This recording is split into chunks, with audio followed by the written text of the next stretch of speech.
I think things have gone fairly well, but there's still areas which needs to be improved. But I think the main thing was on role clarity of players, and what needs to be done to play T20 cricket. I think the biggest thing that I realized, and having spoken to the coaches as well, was that fear of failure, and playing at that level, especially T20 cricket. You need to be able to play without that. Otherwise, it's difficult to take control of certain situations and put pressure back on the opposition. So those are areas that we spoke individually, especially the batting group. I think was an area that we needed to work quite a bit and continue to do so.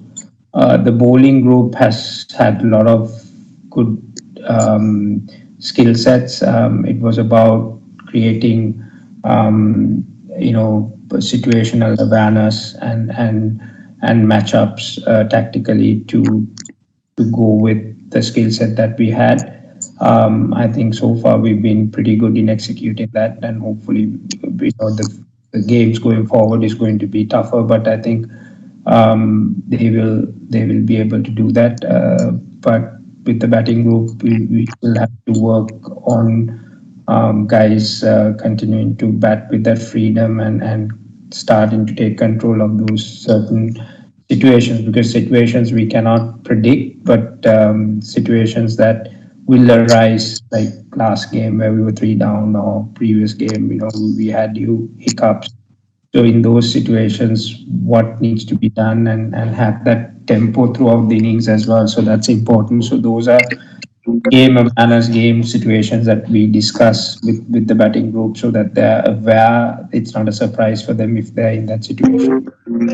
No, Rex, I think it's tougher. Like I said, I've just counted. I've been 135 days and counting on quarantine and bubbles since June, when I started this. So I'm actually on my last legs, and I totally understand.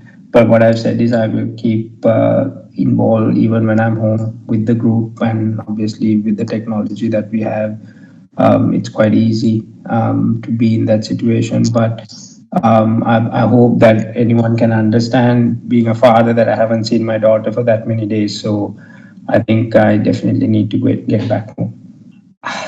I would love to, but not to be out in the open, because what you have to understand is that I go with my intuition of how I see situations and where we see holes in the teams. But when you see that, then you try and verify that with data, and analyze, okay, this is what we can do, maybe we can try this. But while doing that, you're actually looking at players' strengths and weaknesses. So when you elaborate that in a media forum or out and saying that, that actually putting stuff out there which is might be detrimental to the player also going forward. So I think what we've done is that, uh, how do I say, we wanted to be, especially with Tanushka and Kusal Mendis, who's been part of this T20 group, who's giving certain elements for the team. When they were out, we needed to create a bit more power in the middle as well, where we lacked. And having top heavy power and then bottom heavy wouldn't have fitted. Like when you're going into a competition, you need to have that spread of different players coming in and doing those different roles, and us continuing with the tempo. So to break that was something that we wanted to do with Avishka. And yes, there were certain issues with Avishka as well at the top, where he was finding it difficult in certain bowling matchups when he comes across. So we wanted to take him away from that element, and give him a different role, where I also felt that he had the game to do it. But obviously, when you look at his stats and against certain bowler types and all that, you could see that he had that strength. So that is something that we've analyzed and said whether he can play that role. And having spoken to him, he was quite happy to take the challenge. And we've seen he's expressing himself quite well in that role, and he understands what he needs to do. So that's how it all came about. but I don't want to go into too much details because that means that I'm giving up certain information, where the opposition might be able to utilize as well. I mean, I can only speak much about T20 because I haven't been involved in any other formats. But I think it's not old school coaching. I think it's still there. It's nothing different. It's more like managing the players, the skill set, mentally, physically. I mean, it's an all around management of players. I think is much more prudent in modern day T20 cricket. And at the same time, there is a lot of data out there. It's about how you use that data to back your tactical, plans accordingly. So you will have tactical plans, but you need to back them up as well with certain information. So once you have that, you are actually marrying those two together to come up with a story so that you can execute with T20 cricket, especially, it's small phases that takes a game away from anyone. It can be 4 balls, 5 balls. Probably, if I take yesterday's match as an example, that 6 balls that Wanedu played in the power play, the sixth over against the off spinner, was the change of us getting that tempo and putting pressure back on Ireland. So, and we knew that matchup was there. Any spinner comes in, Wanindu had that option, and obviously they made a mistake by bowling the spinner in the power play against him. And he took the advantage. So it's that crucial in a 20 game for you to be able to try and control those situations and be ready for that matchups and all that. So that's something that as coaches we try and make sure that you are ready, you've done that homework, and then the players are ready for those kind of situations. I've always believed that bowlers wins tournaments, not the batsman. So having bowling group who's capable of creating those opportunities is important. Sometimes the bowlers will go for, but having that attacking options now, you see that we've been able to. I know it's against the qualifying nation still, but even with the main teams, especially against good batting lineups. The only way that you can control those batting lineups is by able to pick up wickets and have that attacking option. So you need to have that firepower, whether it's with spin or pace.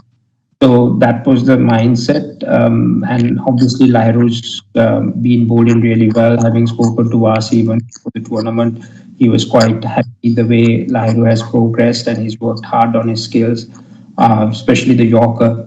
That was something that he was working quite a while with Vasi, and he's actually in very confident in executing that. And Dushi has come a long way in the last 12 months. Skill wise, he's probably one of the top bowlers in world cricket at the moment with T20, with his variations and being able to adapt to different conditions. So having these younger guys developing their skills and having the confidence gives us that extra bit of edge throughout a T20 game. In 20 overs, we've been able to attack, whether it's power play, even in the middle overs, we managed to keep a bit of extra pace that we can use in the middle overs as well, and the two spinners come in. So even Chamika is bowling well. We've given him a couple of different roles to play now, even with the new ball and in the middle, where we think that he probably can make an impact. So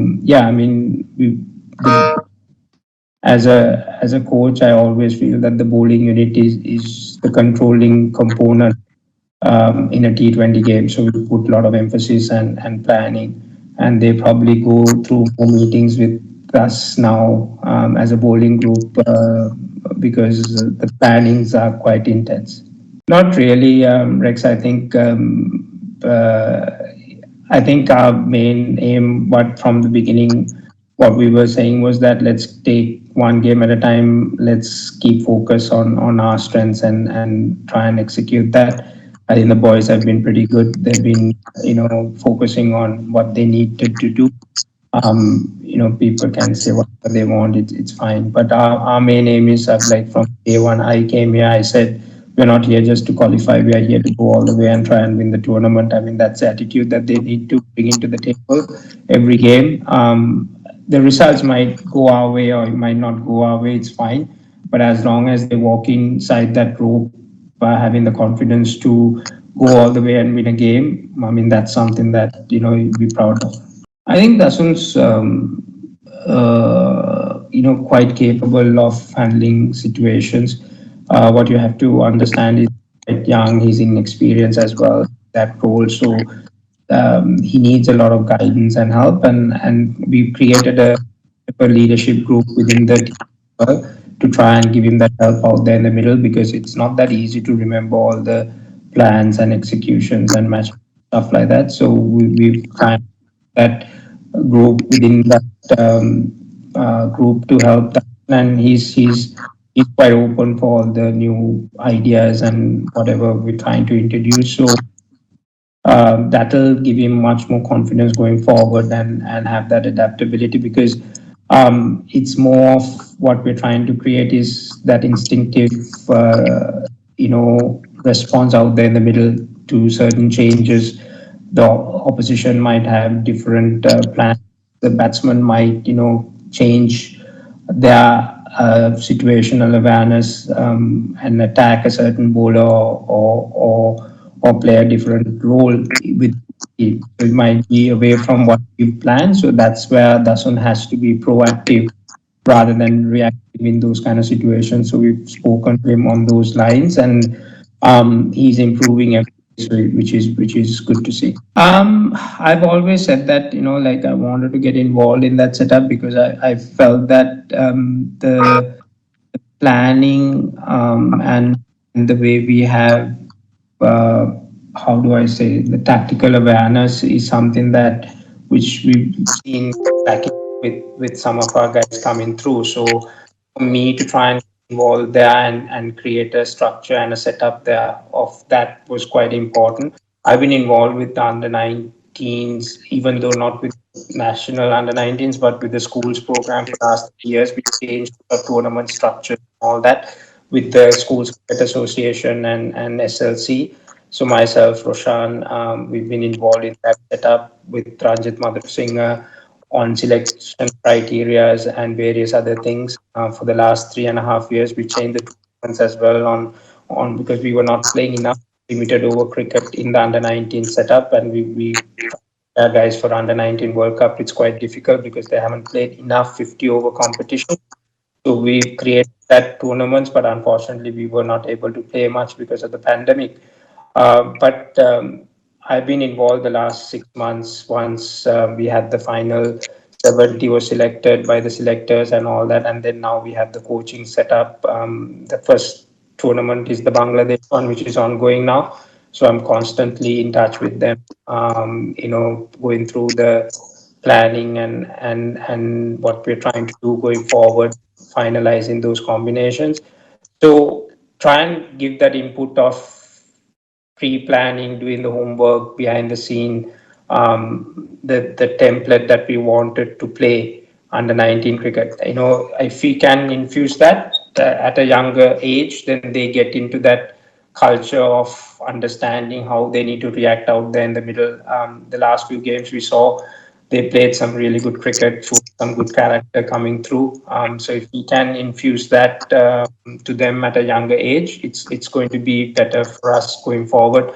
Like I've always said, we always found that whole once they finish school cricket and by the time they come to the international cricket at our first class level, they always either they take one step forward and two steps back because of the quality of cricket that we've been playing.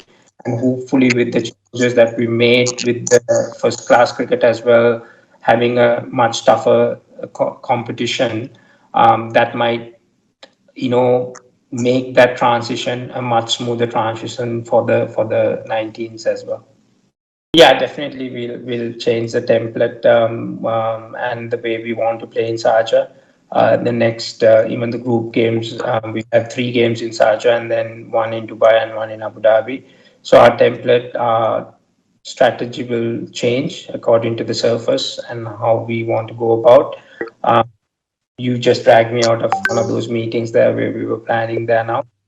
Yes, before I leave, I'll put all that in place, all the uh, uh, structures and all that, and give them a better idea, because I was involved in few games in Sharjah 2 weeks back. We saw the playoffs, how the surfaces were playing, and different bowlers, and the strategy is quite different how you want to tackle that surface. So that we will definitely speak to the boys, and the next game, tomorrow's game, is going to be a good experience for them to try and implement those plans, and then carry it forward in the next group games as well in the.